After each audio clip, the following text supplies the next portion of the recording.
Demo mahasiswa UI di Bundaran HI. Nah, ini saya akan membahas sebagai kapasitas saya sebagai petani. Salah satunya karena ada tuntutan yang berpengaruh untuk petani juga saat ini. Yang pertama adalah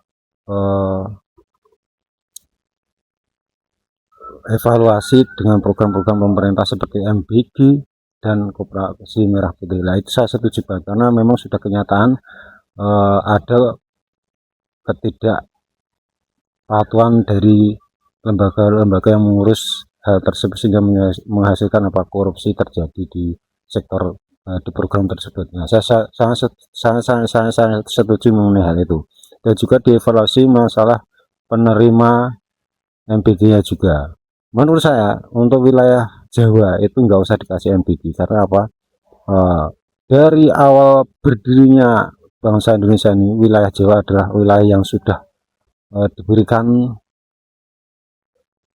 istilahnya perawatan khusus, sedangkan wilayah-wilayah di luar Jawa itu menurut saya sebagai bangsa itu kurang adil karena mereka lebih tidak diutamakan. Nah, mulai saat ini waktunya untuk menunjukkan keadilan dengan lebih memperhatikan di luar Jawa karena banyak yang membutuhkan. Terus yang kedua mengenai BBM naik, menurunkan BBM. Ini yang jadi pertanyaan adalah yang di demo masalah pertalite yang Pertamax yang naiknya. Pertamax itu adalah menyesuaikan harga minyak dunia karena memang tidak bersubsidi, yang bersubsidi ada pertalite. Nah, pesan saya untuk pemerintah, kalau memang menaik pertalite, Pertamax dinaikkan, produksi untuk pertalite jangan dikurangi. Jadi terkesan, biar tidak terkesan pertama dinaikkan, produksi pertalite diturunkan, jadinya nanti akan ketemunya pertalite langka. Nah, itu jangan. Nah, itu salah satu. Tapi kalau untuk menurunkan harga BBM Pertamax yang mengikuti harga dunia itu susah bro. Itu akan sama aja kita harus memberi subsidi untuk Pertamax dan akhirnya anggaran APBN jebol. Nah, itu. Yang ketiga masalah tuntutan mahasiswa UI mengenai menurunkan harga pokok. Yang jadi pertanyaan adalah harga pokok yang mana? Harga bahan pokok yang mana?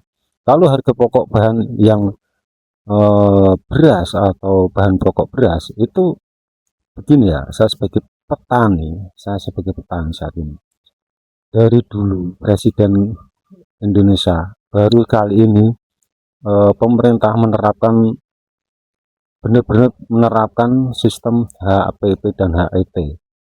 Mungkin presiden yang lalu pernah melakukan ini tapi pengawasannya kurang, tetap aja petengkulak yang memainkan. Kalau sekarang lebih ketat, jadi tengkulak tidak bisa bermain harga di petani, khususnya di sektor petani. Dulu harga hasil pertanian itu dipermainkan tengkulak-tengkulak, jadi harganya sangat menurun. Nah, sekarang baru kita sebagai petani mau sedikit sejahtera, mau sedikit diperhatikan, sudah kalian demo. Itu maksudnya apa? Apa kalian sekolah itu mentang-mentang bukan dari hasil pertanian? Lihat dulu, lihat yang lain, mereka disekolahkan dari hasil pertanian. Kalau petani sejahtera juga bisa menyekolahkan seperti kalian, sampai sekolah menjadikan S1. Itu harusnya dipikir, jangan berpikir hanya sepihak begitu. Maaf ya, ini saya berbicara, saya sebagai petani, bukan pembela pemerintah, bukan. Karena saya merasakan hasil pertanian saat ini alhamdulillah itu bisa untuk menyekolahkan anak-anak kita begitu. Kalau kalian melihatnya harga pokok kok bawang putih atau gula atau apa, itu kan kita tidak bisa produksi maksimal, itu masih memerlukan impor. Untuk bawang putih aja kita kuota untuk kebutuhan masyarakat Indonesia masih membutuhkan impor. Lah, pesan saya untuk pemerintah, petakan pertanian untuk bawang putih ini juga, karena dulu bersempat Magelang itu adalah penghasil bawang putih, sekarang tersingkir karena impor-impor. Nah, itu PR untuk pemerintah, bagaimana memetakan kebutuhan-kebutuhan pokok untuk pertanian agar kita tidak terikat dengan impor lagi. Jadi kita bisa swasembada pangan penuh. Oke, terima kasih.